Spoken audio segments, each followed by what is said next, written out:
Konnichiwa, I'm Alexis, aka the Soft Reader, and I'm here today to do a couple of nonfiction recommendations. Now I want to start by saying I do not typically reach for nonfiction. It's actually a genre I really want to read more of. So most of these are books I read for school. About half of them are books I did read for school, but I still think they're fantastic reads. So this is going to be a pretty short video because I think there are only 6 of these, so we'll just go ahead and get into it. The first one I'm going to mention is A Night by Elie Wiesel, and this is Wiesel's account of his time spent in a concentration camp during World War II. Wiesel is actually a Jewish man from Romania, and so this follows again his account of actually his time he spent in Auschwitz and another horrific concentration camp during the Holocaust. This is such a sad and horrifying story, but it's such an important story to tell because of the fact that it's a true story that so many people went through and so many people who are never going to get the chance to tell their stories. And so I absolutely think people should read this account, even as heartbreaking and as hard to read as it is. He definitely describes a lot of the horrible things that he was made to go through, and he also tells stories of some of the other men he knew in these camps and the things that they did to survive. And again, it's a really, really hard to read story, but again, given the importance of the Holocaust in history, and again, like I said, the fact that there are so many people who are never going to have their stories told, I just think it's so important to read his story. I understand that this definitely is not a book everyone is going to be able to read because it's very brutal in its account of what he went through. But it's such an important story. He's such a hero, to be honest. The next one I'm going to mention is Queer There and Everywhere by Sarah Pragar. This is basically a little mini encyclopedia kind of a bunch of queer people from history. There's a lot of really famous queer people in this story, and there's a lot of people that you've probably never heard of before. This pretty much crosses a lot of the gambit. It covers people who are trans, it covers people who are lesbians, people who are gay, it covers some non-binary people as well. And overall I found this a really enjoyable read, both because it taught me about things I never knew about before, and also because I think Sarah Pragar has a really interesting writing style. It's very conversational when you read it, it's super easy to read, and it's funny too. So yeah, definitely recommend this one because it's so interesting to read about these queer people from history that we never get to hear about, and people who would be known as queer by today's standards who we never hear about being queer because of history. So yeah, I highly recommend checking out Queer There and Everywhere. The next one I'm going to mention is Mythology by Edith Hamilton. This is basically a super condensed version of Greek mythology, Roman mythology, and Norse mythology. Edith Hamilton is known as a scholar of mythology, and this is a very, very popular book for people who are just, interested in dipping their toes into mythology. It basically goes over gods, monsters, and heroes, and it's got all of the really iconic tales.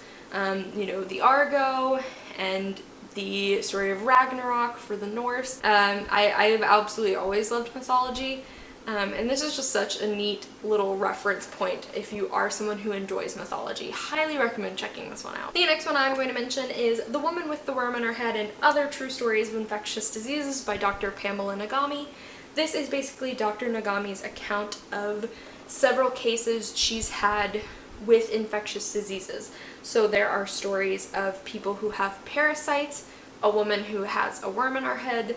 It also is about people who have horrific strains of staph infection, and it also features Dr. Nagami's first encounter with the AIDS epidemic back in the 80s. This definitely does not shy away from a lot of the more, medical side of these infectious diseases, so if you're someone who's a little squirmish about those things, I would maybe avoid this one, but if you're someone who's really interested in infectious diseases, I highly recommend this one.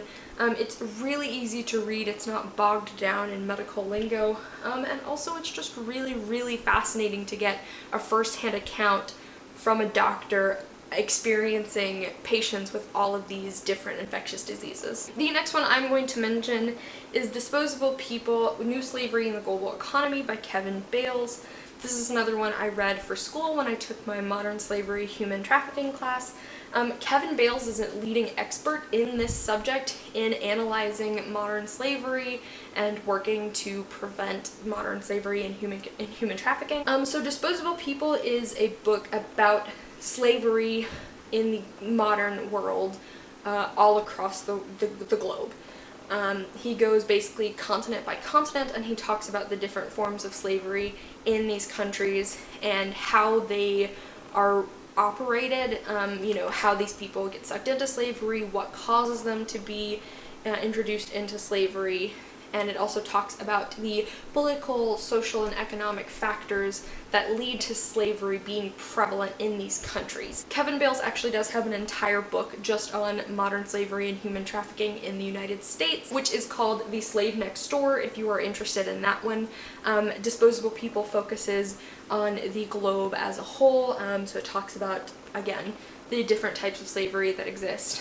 This, again, is not an easy book to read.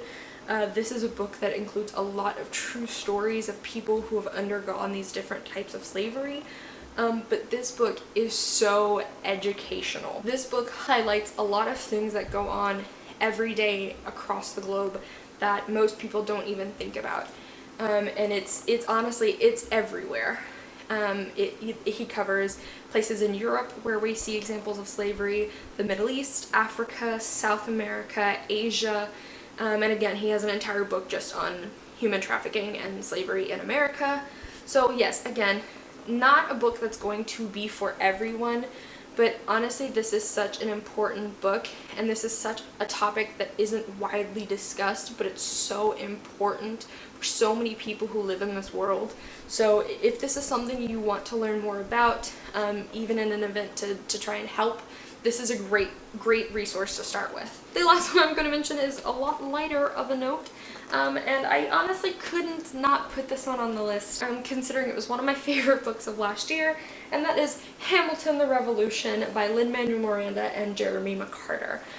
This is all about the musical Hamilton, written by Lin-Manuel Miranda, but this is basically a lot about how the musical came to be, a lot about, you know, Lin-Manuel Miranda, where he got his inspiration, the early days of writing the musical. It goes over the casting of the original cast and how each character came to be in their roles. It goes over a lot of the set design, the musical composition, and there's actually pictures from the musical all within, but what's also really fascinating is that it actually features annotated lyrics from Lin-Manuel Miranda himself. Now, this is a twofold of why I think this is a great read. The first is for people who like Hamilton. If you like Hamilton, you'll love this, because it's basically just all of the things you always wanted to know about Hamilton. But I also think this is just a really interesting read for people who like musical theater in general, because it talks a lot about the casting process and the set design process. And, you know, writing a musical, spending years of your life writing a musical, especially the challenges that the cast and the crew faced in creating a musical like Hamilton that is both A, very long, and B, historical. So I think this is a really fascinating read for people who really like musicals, especially if you really like Hamilton. Alrighty guys, so those are 6 nonfiction recommendations I highly recommend you guys checking out. Again, a lot of these deal with heavier topics. When I studied them in school, so those were the books we chose to study. I think these are all great reads. I think these are all very informative and educational reads, and I think a lot of the stories included within these nonfiction books are so very important. I would absolutely love to hear your nonfiction recommendations in the comments down below. I post videos every Monday, Wednesday, and Friday, and I'll see you guys soon with another one. Bye!